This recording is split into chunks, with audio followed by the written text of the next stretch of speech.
Talk to the Sky, Christopher Daniels, Frankie Zay, collectively known as SoCal Uncensored or SCU! This is Catch, Hook, and Shoot, the worst podcast I've ever been on. Word.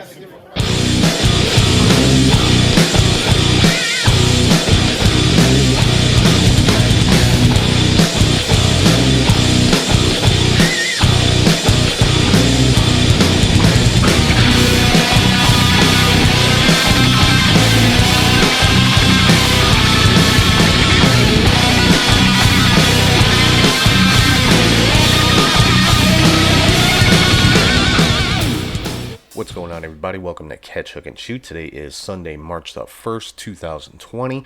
Just coming off of yet another great pay-per-view from AEW last night, Revolution. Got a lot of stuff to get into, but first and foremost, want to thank everybody for listening, watching, and subscribing on Podbean, Spotify, Apple Podcasts, YouTube, any place you find your podcasts. Make sure you're following on social media on all platforms. It's at Catch, Hook, Shoot. Head over to patreon.com/catchhookshoot for all your bonus content, and prowrestlingtees.com/catchhookshoot for all your t-shirt needs. And if you ever want to shoot me an email, it's catchhookshoot@gmail.com. Like I said, got a lot of stuff to get into this week, a lot of it having to do with AEW, so let's kick it all off like we always do with our match of the week.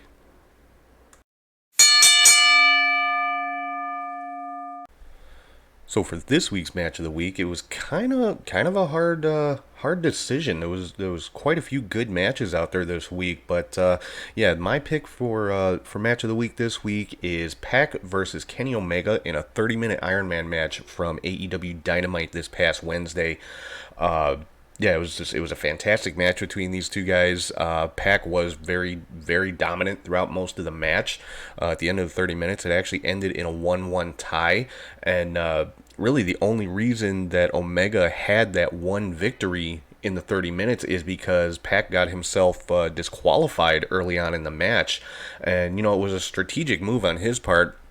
Got himself disqualified in order to gain an advantage over Omega so that he could pick up a pinfall victory, and but that it ended up working against him because it ended in that 1-1 tie, and during the sudden death period, Kenny Omega was able to come back and pick up the victory. So just a really, really great match between these two guys. I highly recommend you check it out. So once again, this week's match of the week, Pac versus Kenny Omega in a 30-minute Iron Man match from AEW Dynamite. So rolling right along into the next segment of the show here, it's my top 3 highlights of the week, and it is called the 3 Count. So number 1 on the 3 Count this week is we have a new WWE Universal Champion, and that new champion is Bill Goldberg. A little bit of a surprise to a lot of people. I think most everybody expected The Fiend to retain. A lot of people had a lot of things to say about this match. It was a fairly quick match. Sorry, but Goldberg did pick up the victory, and yeah, that's pretty much all that can be said about it. I mean, it's Goldberg's second reign as the Universal Champion. He will hold that title going into WrestleMania. We'll get a little bit more into that here in a few minutes. But, yeah, Goldberg is your new Universal Champion. Number 2 on the 3 Count, I just talked about it a second ago. The Universal title for WrestleMania is going to be Goldberg defending against Roman Reigns. Goldberg came out on SmackDown this past Friday, basically asked his standard question, who's next, and Roman Reigns came out and said, I'm next. Then a few minutes later, it was announced that the match was official for WrestleMania, Roman Reigns versus Bill Goldberg. So kind of weird, because the original plan supposedly was the winner of the Elimination Chamber match would get the Universal title shot. I think everybody assumed that was going to be Roman Reigns anyway, but yeah, I mean, they had already gone so far as to have Sheamus, come out and announce himself as part of that chamber match. So now it looks like that the men's Elimination Chamber match is just off, because there'd be no real point to it. There's nothing no prize at the end, so to speak. So yeah, Goldberg and Roman Reigns official for WrestleMania is number 2 on this week's 3 count, and number 3 on the 3 count we've got a new AEW World Champion in Jon Moxley defeated Chris Jericho last night in another great match between these two guys. And so yeah, Moxley is now the second AEW World Champion, ended Chris Jericho's reign. Little bit of a surprise to me. I had said before I thought Jericho should hold the title for at least a year to just kind of build up the prestige and things like that for the AEW Championship. But hey, that's why I'm just a fan. I'm not the booker. So I mean, I'm sure there are long-term plans going forward. I mean, I'm excited to see what's going to come of this. Are they going to continue the feud between Moxley and Jericho, with Jericho trying to get the title back, or who's going to be the next challenger for the AEW World Title? So I guess you should probably find out at least a little bit about that this coming Wednesday on Dynamite. So let's get into all the news and rumors for the week in the exciting world of professional wrestling. Starting off on Monday Night Raw, we saw a match between Randy Orton and Kevin Owens. Orton was victorious thanks to a fast count from the referee, which was kind of odd, a little confusing. Then it turned out the referee was one of the Monday Night Messiah, Seth Rollins' disciples. Owens pulled the referee back in the ring, ripped his shirt open. He was wearing a Monday Night Messiah t-shirt. So, Seth Rollins continuing to be a bit of a thorn in the side of Kevin Owens. So, it looks like that storyline is going to continue. I would think probably into WrestleMania. There's been a few rumors as far as what's going to happen with Owens and Rollins, possibly a one-on-one match at Mania, possibly a tag team match for the Raw tag team titles between Rollins and Murphy against Owens, and I would think Samoa Joe, but who knows. Coming up this week on Raw, Beth Phoenix is going to be making an appearance to give a medical update on Edge. Now, this could have a lot of different kinds of implications as far as WrestleMania goes. Obviously, the first thought being, is Randy Orton going to attack Beth Phoenix kind of the same way he did several years ago when he attacked Stephanie McMahon to get at Triple H. So kind of be along the same lines. He attacks Beth Phoenix, and then, we see Edge come back. I actually believe he's scheduled for Raw the following week, if I remember right. Was out there that, he was in the local advertisements to make an appearance on Raw. Not this coming Monday, but next Monday. So they, definitely could go that direction. Another rumor going around out there is Beth could possibly be attacked by Asuka. We saw a confrontation between Asuka and Natalya during the Women's Elimination Chamber contract signing on SmackDown on Friday. And of course, Natalya and Beth Phoenix, best friends, tag team partners. And the rumor floating around is that the women's tag team title match at WrestleMania could be the Kabuki Warriors versus Beth Phoenix and Natalya. So this appearance by Beth on Raw could start the build to that match as well. So a couple different directions this one could go. I'll definitely be paying attention to see what's going to happen with this one. Moving into NXT, we saw Damian Priest attack Dominik Dijakovic. Looks like he's throwing his hat back into the mix for the North American Championship. We also saw the first vignette that appears to be kind of implying that Killer Cross is going to be making his debut. The vignette basically was, revolved around a clock, which of course Killer Cross's catchphrase TikTok. So that's my guess as to what that one's all about. So I would be looking for Killer Cross to make his debut on NXT TV anytime soon now. I also found out from William Regal we're going to be having a women's number one contender ladder match at NXT TakeOver Tampa. Now, of course, the NXT Women's Championship not going to be defended on that TakeOver show because it is being defended on WrestleMania with Rhea Ripley defending against Charlotte. So, in place of the Women's Championship match, we're going to have a number one contender ladder match. There's going to be qualifying matches over the next few weeks to see who's going to be in that ladder match. So with the level of talent in the NXT Women's division, I expect that ladder match to be amazing. So I'm very excited for that one.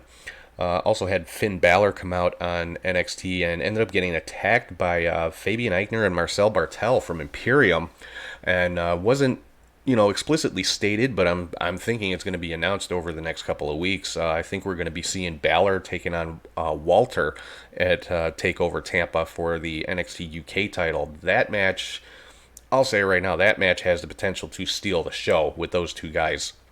Just a great, clash in styles between these two guys. Really, two of the best that WWE has right now, and that's pretty much of a dream match, I would call it. And also this coming week on NXT, we are going to have 2 cage matches. Dakota Kai taking on Tegan Nox in a cage match, and then another match between Velveteen Dream and Roderick Strong. So this coming week on NXT is shaping up to be a pretty good show. Moving into some SmackDown news, getting back into the Elimination Chamber, like I was talking earlier, it sounds like there's not going to be a men's Elimination Chamber match at the pay-per-view next week. So they announced on SmackDown that there's going to be a chamber match for the SmackDown Tag Team titles. Miz and Morrison, who are the new SmackDown Tag Team Champions. They defeated the New Day for those titles at Super Showdown last week. Miz and Morrison defending against the New Day, the Lucha House Party, the Usos, Heavy Machinery, and Dolph Ziggler and Bobby Roode. So Tag Team Elimination Chamber matches are kind of interesting. They're a little, little crazy because you do have so many guys in the ring. I mean, you could potentially have 12 guys in there all at one time if nobody gets eliminated before all the pods are open. So interesting match. Like I said, it doesn't seem like there's going to be a men's Elimination Chamber this time around because there's really no prize for them to fight for. So we'll have to see what's going to happen with that. But Tag team elimination chamber match for the SmackDown tag team titles. Also saw the return of John Cena on SmackDown for the first time in a long time, and actually got a great reception from the crowd. It was in his hometown of Boston, but you didn't hear the boos or the Cena sucks chants or anything like that. So got a very good response. Came out talking about WrestleMania, and basically said it's not. He's not saying goodbye, but he's not going to be around for a while, and he thinks WrestleMania should go on without John Cena because he doesn't want to take spots away from the guys who are going to be the future of the company and things like that. And then as he was leaving the arena, lights went down. The Fiend appeared behind Cena, didn't attack him or anything, just pointed at the WrestleMania sign, and Cena looked to me like he accepted the challenge. So we're going to be seeing John Cena versus The Fiend at WrestleMania. And this one, I think this is going to be a great match. I mean, Bray Wyatt and John Cena, they've had matches before. They've got good chemistry in the ring. Both guys, they're 2 of the top guys in WWE right now. What else can you say? Cena, the face of WWE for so many years, and Bray Wyatt right now, probably the most popular character in WWE at the moment. So that should be a great match between these two. So I'm excited about that one. Some miscellaneous WWE news was announced that Samoa Joe was suspended for 30 days for a violation of the wellness policy. Now, he was out already with a concussion, so kind of that doesn't affect things too much for him because he's not able to wrestle right now anyway. But once the suspension is up, hopefully the concussion is not too severe and he's cleared for competition once that suspension is up, because it'll be right around WrestleMania time, maybe like a week or so before. So we'll have to keep an eye on that one. Read another interesting rumor this week for after WrestleMania for Brock Lesnar's next opponent. Now, by all accounts, I think everybody is pretty much assuming that Drew McIntyre is going to defeat Lesnar for the WWE Championship. That's my guess. That's what's going to happen. It's going around online that Lesnar's next opponent could potentially be Bobby Lashley, which is something that people have been wanting to see since Lashley came back to WWE. And so I really hope this is true, because they very similar in size, very similar in styles, both have the MMA background, and I think they could put on a really good match. I don't think it would be a squash match. At least I hope it wouldn't be a squash match for Lesnar. So yeah, hopefully this rumor is true, because I think that's a match that a lot of people would want to see. It was also announced by WWE on their social media that Southpaw Regional Wrestling is coming back for season 3 this summer. Now, if you guys have not seen Southpaw Regional Wrestling, definitely check it out. They have some of the episodes on the WWE Network. They're also on YouTube. But it's very entertaining. It's kind of like basically a parody of the old territory days from the 80s. And it's just, I mean, it's a cool little show. It's fun, and it's entertaining. It's one of the better things that WWE has done in the last several years. So keep an eye out for that. Southpaw Regional Wrestling Season 3 coming this summer. Yeah, getting into some other news from the Super Showdown pay-per-view this past Thursday. In the gauntlet match for the Tweak Trophy, looked like AJ Styles was going to win. He was pretty much the last man in the ring. The next competitor was supposed to be Rey Mysterio. They cut to a shot in the back, and Mysterio had been taken out by the OC, Gallows and Anderson. And then shot back to AJ in the ring. He was talking to the crowd and, saying, give him the trophy. Ray's not coming out, and this and that. And then cuts to another shot in the back. Gallows and Anderson are down, and who comes to the ring but the Undertaker. And the Undertaker chokeslammed AJ, got the pinfall, and won the two-week trophy. But I think really the big story in this is going to start setting up the match for WrestleMania, which the rumored match, and it looks like it's going to be true, is The Undertaker versus AJ Styles. Looking forward to this one. I mean, I was really hoping the rumor about Sting was true and that we were finally going to see that match, but yeah, I think that ship may have sailed. I think it may be no longer in the realm of possibility, which really kind of makes me sad that match never happened. But hey, Undertaker versus AJ is bound to be a fantastic match as well, so that's definitely going to be one to keep an eye on. Talked a little while ago, Miz and Morrison defeated the New Day for the SmackDown Tag Team titles. Brock Lesnar won in a squash match, basically, against Ricochet, which I was really disappointed in. I thought the two of them could have put on a really good match. I mean, Brock Lesnar, I've said it many times, he is capable of putting on so much better than just these 30-second, 1-minute squash matches that he has. I know that's how he's booked. It's not, anything that he's doing himself. It's the way that they're booking him. But like I said, go back to the match he had with Finn Balor. Go back to the matches he's had with AJ Styles and Daniel Bryan. He and Ricochet could have put on a fantastic match for that pay-per-view, and it just wasn't. To me, it was just a wasted opportunity. It could have. Lesnar obviously was going to win the match, but Ricochet could have had such a great showing in that one. So yeah, like I said, just kind of a missed opportunity. Getting into some AEW news here, they announced a new signing this past week. Lance Archer has signed with the company, the Murder Hawk, and he will be making his debut this coming Wednesday on Dynamite. Really looking forward to that. I thought maybe we might have seen him last night at Revolution, but yeah, no such luck. So he will be debuting on Dynamite this coming week.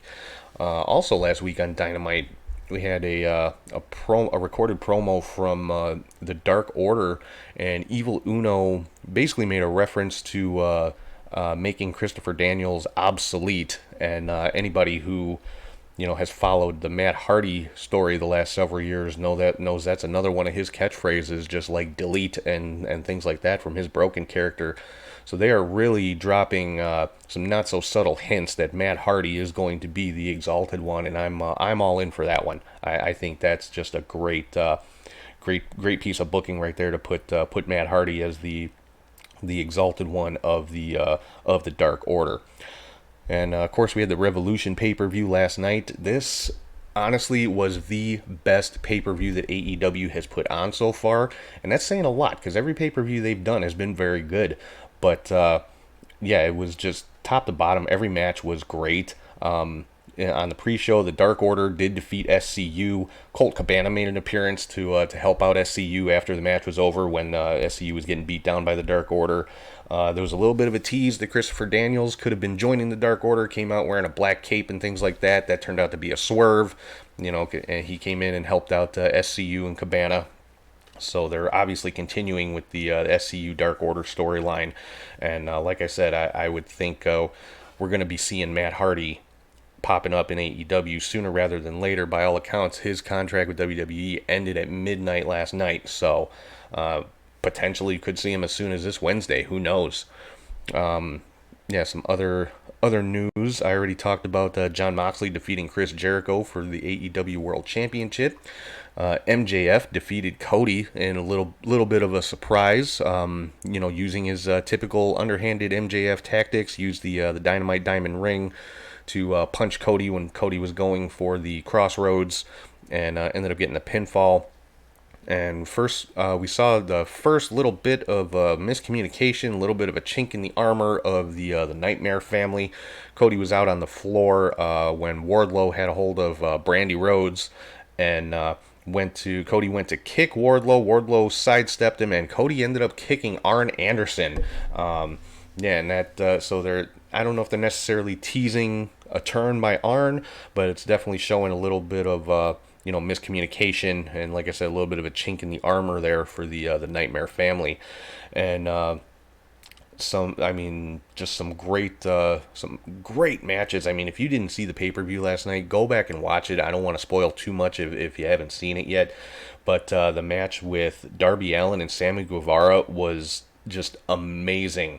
I mean, the amount of stuff that happened before the bell even rang was ridiculous. I mean, I was sitting here watching this match, and they were fighting on the outside and doing all this crazy stuff. Sammy Guevara hit the what was it, the 630 from the top rope to the outside onto Darby Allin on a table, and then they got in the ring after that, and the bell rang, and I'm like, what the hell? How is the match over yet? No, it had just started. They had not both been in the ring at the same time up to that point.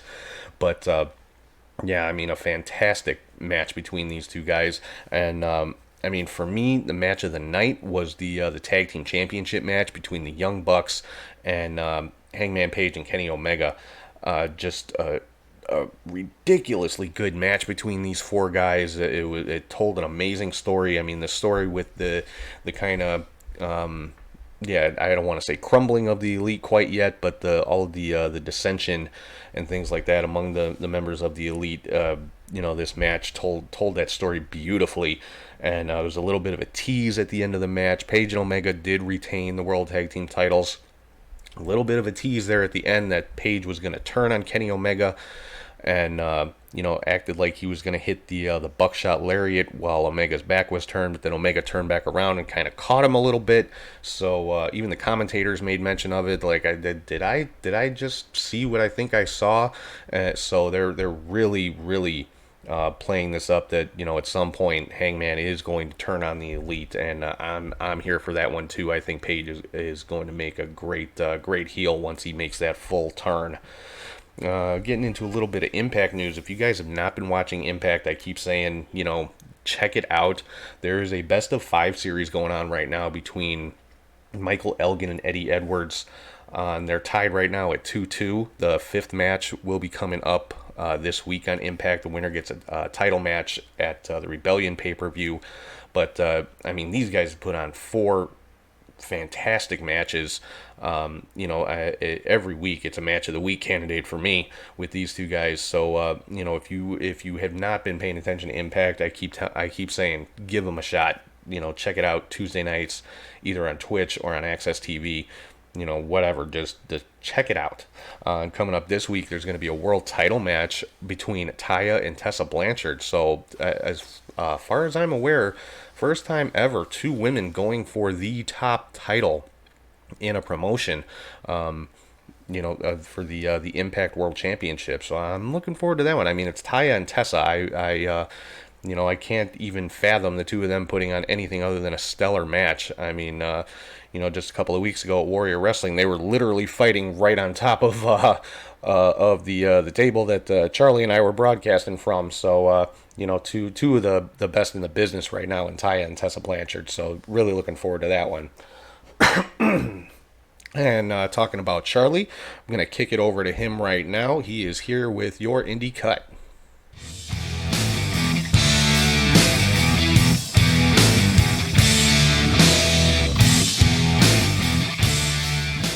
Thank you, Tom, and hey there, wrestling friends. I am Charlie G with your Indie Cut.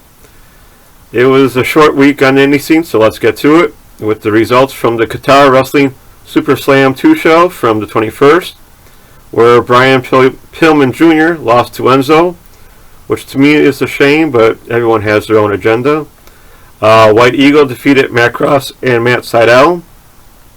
For the vacant QPW tag titles, Carlito and Chris Masters won, defeating the team of the Apollos and Jody Flesh with Johnny Storm. For the vacant QPW King of the Ladder six-way match, Caprice Coleman defeated Dos Caras, Harry Smith, Mil Muertes, PJ Black, and Tristan Archer. For the vacant QPW Middle East title, Michael Elgin defeated Eddie Edwards. Even they go there to fight. And in the main event for the QPW title, four-way match, Alafa defeated champion Alberto Del Rio, Chris Raber, and Rob Van Dam. Sounded like a more exciting show than Super Showdown was. Sorry I missed it. Now let's head to AAA, Take My Mask Tour from the 22nd, where Ramos teamed with Masquerita Sagrada and Nino Hamburguesa, defeating Demas, Latigo, and Drastic Boy. It was a nice opening match with Nino landing a big top rope splash on Drastic Boy. After the match, once again, Los Granables came out to pick on Nino and Masquerita. Next we had a ladies three-way match between Lady Shani, La Hydra, and Lady Maravilla. It was way too short of a match between these three, plus referee Tarantes let Ray Scorpion interfere, hitting a package pile driver on Lady Shani, then a frog splash from Maravilla for a double pin. Not sure who really won since it was a three-way match and both of them pinned Shani. After the match, La Hydra took Lady Shani's mask. Who knows what that will lead to. Then we had Hio Della Park and LA Park Jr. versus Argenis and Ariz, Parker Negra and Superfly in an all Rudos match, which was kind of sloppy between all three teams. And of course it ended with Parker Negra removing Hio Della Park's mask and hitting a low blow for an easy pin. Parker Negra doesn't like any of the Parks, and he wants to be the only one. Hence why he's taking all the masks he can. Good luck. Now we had Hilo del Vikingo, Mrs. C's Jr., and Octagon Jr. take on Averno, Chessman, and Ray Escorpion. This was a wild good match in and out of the ring, with Octagon hitting a split-legged moonsault on Chessman for the win. After the match, Torres and La Hydra came out to beat down the six-man champs, leading to Ray Escorpion demanding a trios title match then and there, not on their March 21st show. Vikingo unwisely accepted, and with Tarantes as the referee, there was a lot of 3-on-1 attacks, but somehow the champs pulled off the win, hitting an inverted, with Vikingo hitting an inverted 450 splash on Hydra, as the others were outside the ring getting planched by the other two. Cool ending, and I'm a little surprised the champions won. Next we had the AAA Tag Champs, Phoenix and Pentagon Jr. versus Australian Suicide with Torres and Laredo Kid with Puma King. This match started off fast and furious with both teams hitting outside moves on the Lucha Bros. Then with Phoenix pinning Suicide after hitting a Blackfire driver. After the match, out came the OGTs, Averno, Superfly, and Chessman, attacking the Lucha Bros, ripping their masks apart to build towards a tag title match in the future. For the main event, we had Monster Clown, Murder Clown team with Pagano to take on the Bestia Del Ring, LA Park, and Roosh in a bloody battle with the faction creating most of it, and Tarantes in their back pocket. A lot of pins were not counted. Finally, LA Park hit a running spear on Monster Clown for the win. In a card that was all rearranged because Daga was on Impact Sacrifice show, it all turned out fine nonetheless. Next show was on March the 7th in Cancun. Thanks again to Adrian and Bernardo for the English Twitch and the English Twitch crew. Now we head overseas for the Progress Chapter 103, Beer Snake City, from the 23rd. Eddie Kingston and Scotty Davis defeated the War Horsemen of Anthony Henry and J.D. Drake. Giselle Shaw defeated Chikara. The Anti-Fun Police and Walter defeated the More Than Hype crew of Darren Kearney, Eli Cleary, and Nathan Martin. Progress title match with Paul Robinson retaining against Kyle Fletcher by referee's decision. Millie McKenzie defeating Tony Storm. Alright, and Ilya Dragunov defeating Malik. And in the main event for Progress Unified title match, Kara Noir retained against Mark Andrews. Another solid show for Progress, and kind of odd to see Kingston, Henry, and Drake in the first match. Seems like Evolve went over to help out a bit, maybe setting up something for a Mania weekend between the two promotions. One can only hope. With this coronavirus going on, a lot of the Japanese promotions are on break, so there's not a lot to report. So if there's an empty arena show that pops up, I will let you know. Since this was a short week, I looked up Joey Ryan's Bar Wrestling from the 27th. There was a six-man tag team match with Desmond Xavier, Zachary Wench, with Chris Bay defeating Daga, Tessa Blanchard, and Willie Mack. Taya Valkyrie defeated Kimberly. Orange Cassidy in a tune-up match before Revolution, losing to Chris Masters. Diamante and Kiera Hogan defeated Joey Ryan and Miranda Elise. And finally, in a four-way match, Watts defeated Adrian Quest, Matt Cross, and Trey Miguel. Sounds like a fun show. Too bad they're not really shown. That's a wrap for me. Till next week, I will recap a busy weekend of indie action with Black Label Pro Wrestling, Quantum Leap, Shine 65, Evolve 145, free on Facebook, so it might be available for all to view. Beyond Championship Wrestling Network Pilot, where they will crown their first world champion. Glory Pro, 3-year anniversary, and Evolve 146. Let's not forget about the Freelance Lucky Punk show from the Logan Square Auditorium on March 6th, and anything else that pops up along the way. Thanks for watching and listening. Hope you enjoyed the cut. Happy wrestling, everyone, and back to you, Tom. All right, thanks a lot, Charlie. Always appreciate his contribution to the show. Doing an awesome job with the indie cut every week. So before we move into the next part of the show, want to let everybody know that my buddy Cowboy Archie Coughlin, I know you've heard me talk about his book Two Swords, One Stone, and his book has just been re-released on Amazon with some edits, some updates, things like that. So I'm gonna let you guys hear a few words about that right now. Two Swords, One Stone is a story of hard work, dedication, faith, and love.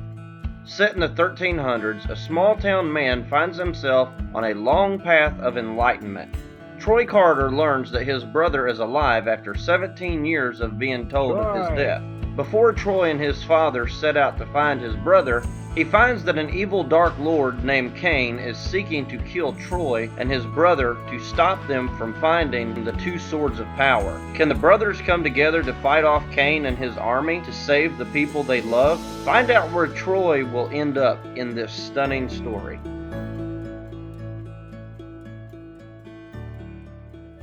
Alright, once again, that is Two Swords, One Stone by Archie Cowboy Coughlin. Head over to Amazon.com, pick yourself up a copy of that one. And let's roll right into our next segment of the show. Just, one of my favorites, talking about what could be, what could have been, things I'd like to see, using your imagination and daydreaming, if you will. And, of course, I am talking about the Fantasy Booker.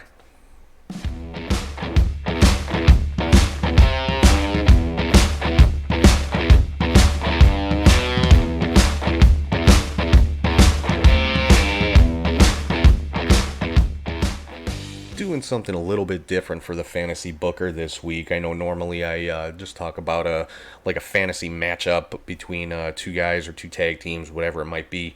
Not so much talking about a match this time, but just some storytelling I'd like to see happen, some storyline type stuff that I would love to see happen with the current product, and I'm talking about AEW right now. And what I'm talking about today is a potential quote-unquote horseman group in AEW. Now, I know a lot of times you say stuff like that, people roll their eyes, oh, the four horsemen, blah, blah, blah, do something new and this and that. But you know what? There's nothing wrong with, kind of paying respect to something from the past that worked. I mean, the Four Horsemen were the greatest faction in the history of wrestling, period. Specifically the incarnation of Ric Flair, Arn Anderson, Tully Blanchard, and Barry Windham. You're not going to find a better faction, past, present, or future, in pro wrestling. And, what I'm talking about, if it is done right, which with AEW, I'm very confident that they could do it right, because they're big on long-term storytelling, respecting the past, being somewhat old school without being a parody of itself and things like that. So this is something I really, really think could be done well in AEW if they chose to go this direction. And like I said, I'm talking about creating a horseman type faction. Now, if you go back to the days of Jim Crockett Promotions and the NWA, it was always the Four Horsemen against Dusty Rhodes. And Dusty kind of had a revolving door of partners and allies in that rivalry, whether it was Magnum TA, Nikita Koloff, Sting, Rock and Roll Express, the Road Warriors, whoever it might be that's kind of helping him out at any given moment. Like Ronnie Garvin, Jimmy Garvin, whatever it might be. And it could kind of be done the same way in AEW. Now, like I said, they kind of planted a seed last night with Cody having a little bit of a miscommunication and kicking Arn during his match with MJF. So, everybody's asking, well, when's Arn going to turn on Cody? I mean, he turned on, he had such a rivalry with Dusty. He turned on Dustin early on in Dustin's career, so when's it going to happen with Cody? And Arn has said on his podcast, no, that's not me anymore. That's not going to happen. I respect Cody and this and that, but it's still Arn Anderson. It's still the enforcer. So you never know. But my idea is at some point down the line, could be as soon as this week, could be 3 months from now, who knows? But at some point, Arn Anderson turns on Cody Rhodes, hits him with a spine buster, costs him a match, whatever the case might be, and joins up with MJF and Wardlow.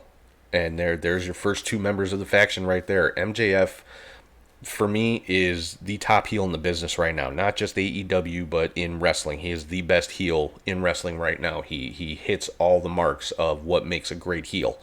He's that cocky, arrogant, brash, I'm better than you type of attitude. Doesn't care in the least to get in the face of a fan or anything like that, whether it's online or in the arena or whatever it might be. So I think he would fit that role of the leader of this faction perfectly. Wardlow, obviously he's your enforcer type guy, and you put Arn Anderson with the two of them, the original enforcer, that just kind of adds even more credibility to it. Then at some point along the way, you hook them up with Tully Blanchard and Shawn Spears. Now you've got two original founding members of the Four Horsemen backing up this new faction of MJF, Wardlow, and Shawn Spears. I mean, Shawn Spears has not really had a too much of a storyline since his match with Cody Rhodes, but he's another one that has a lot of history with Cody Rhodes. And remember, I'm setting this up as this horseman type group against Cody. So Shawn Spears would fit right in with this group. And, like I said, Tully Blanchard and Arn Anderson both together, original founding members of the Horsemen as the managers of this team. It writes itself. I mean, come on. And then for the fourth member of this group, my pick is Hangman Page. like I said, they teased it last night with him possibly turning on Kenny Omega and the Elite. There's already been a lot of friction between Hangman and the Elite, especially with the Bucks. So, and remember, Cody is a member of the Elite as well. He doesn't have a lot of matches or anything with the rest of the Elite guys. They're kind of doing their own thing. But Cody is a member of the Elite. So when Hangman turns on the Elite, he's turning on Cody too. There's history there from the Bullet Club and the Elite and all of that kind of stuff. So Hangman Page rounds out that 4-man group, and to just kind of take out Cody Rhodes. I mean, that's classic wrestling, classic storytelling. Definitely a throwback with current big name, big time players in AEW. And Cody could have kind of the same thing that Dusty did. It doesn't have to be a permanent group on the babyface side. I mean, it could be. You could just have the Elite as far as Cody, Kenny, and the Bucks against MJF, Wardlow, Spears, and Hangman. Or you could have kind of that revolving door like Dusty Rhodes did. He could have maybe partner up with John Moxley at some point. Partner up, maybe Lance Archer comes in as a baby face. I don't see that, but you never know. If they do sign Brian Cage when he's back from his injury, he'd make a good ally for Cody. SCU, I mean, the possibilities in this one are endless, and I think it, like I said, a lot of it writes itself. It's great storytelling. It's paying homage to, the old school Horseman versus Dusty stuff, but obviously with the current players, and I think it'd be a great piece of booking. So that's my fantasy booker for this week. I want to see a new Horseman style group in AEW. I want that group to be MJF, Wardlow, Shawn Spears, and Hangman Page, with Arn Anderson and Tully Blanchard in the management roles, opposing Cody and whoever else he may get to help him out on his side. So yeah, let me know what you guys think. Drop me some comments or whatever. Let me know what you guys think of that one. So let's get into the last segment of the show this week. Kind of an unpopular opinion. That's kind of the point, and I am talking about the weekly hot take.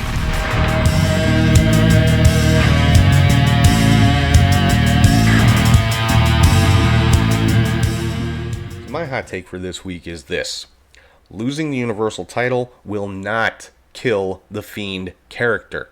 So many people out there online were just spewing out so much garbage. Oh, the Fiend is dead, the character's dead, they killed him, and this and that. And shut up. Seriously. He didn't need the title in the first place, number one, because he's an attraction. Just like, all honesty, Brock doesn't need the title. Cena doesn't need the title. Goldberg doesn't need the title. These are guys that are special attractions, and the appeal is the character or, the match that they're having. And the title, honestly, is secondary in those cases. So he didn't need the title to begin with. My personal opinion, it was too early to put the title on the Fiend when he won it from Seth Rollins, but I think they were just trying to strike when the iron was hot and make him the top guy, whatever. But I don't think he should have had the title quite yet. I think they should have taken more time, built the character up, just had him run through all of the, top guys in WWE to prove how, just indestructible he was and things like that. But, whatever. Again, I'm not the booker. I'm just a fan.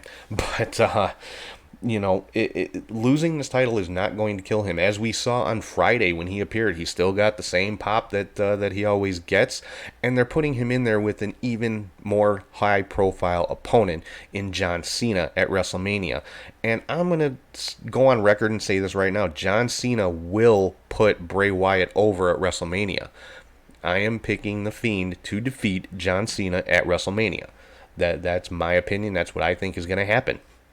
So by all accounts, The Fiend is still going to be pushed as the unstoppable monster. I mean, it's not like when he lost to Goldberg for the title this week, he was just broken and beaten and defeated. I mean, he was back up on his feet seconds after the 3 count. It just so happened Goldberg stunned him enough to keep him down for 3 seconds, and then The Fiend was right back up. So he wasn't made to look weak or anything like that. It took however many spears and then finally a jackhammer from Goldberg to take The Fiend down.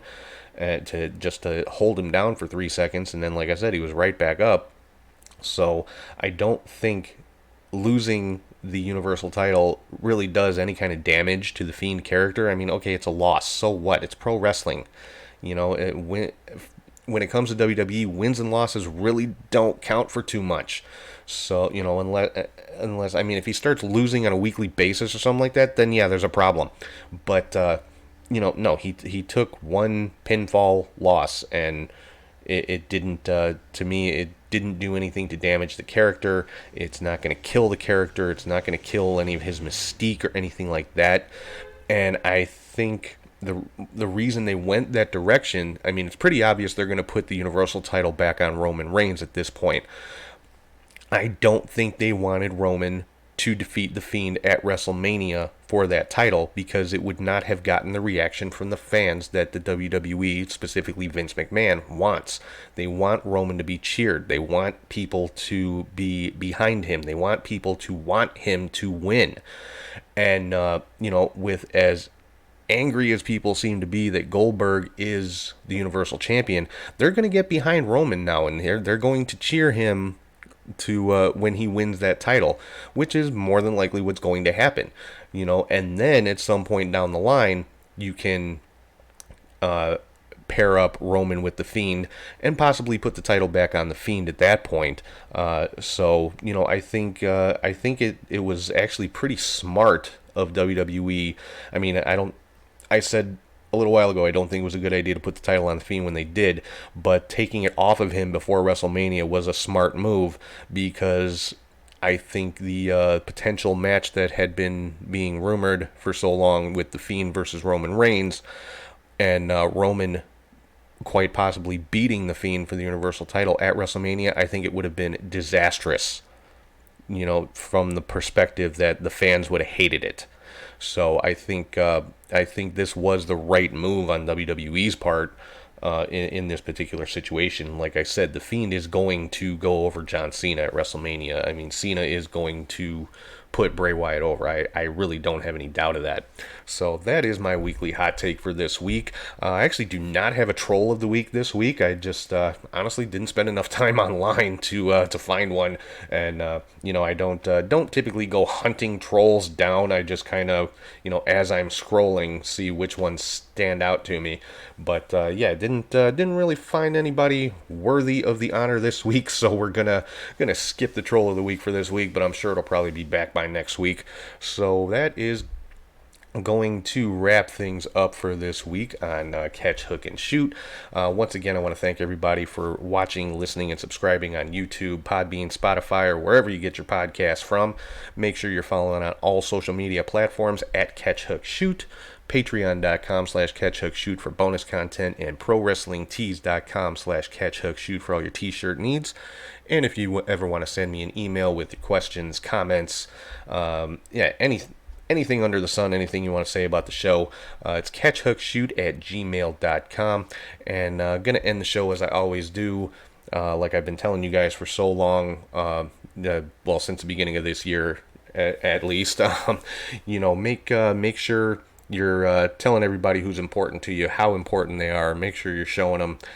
Don't ever be afraid to tell somebody that you care and how much you care. And just to borrow JR's line, like I've been doing, tomorrow's not guaranteed. So keep the people important to you, keep them close to you, and let them know what they mean to you. So with that, I am going to sign off. Hope everybody has a great week, and I will talk to you guys soon.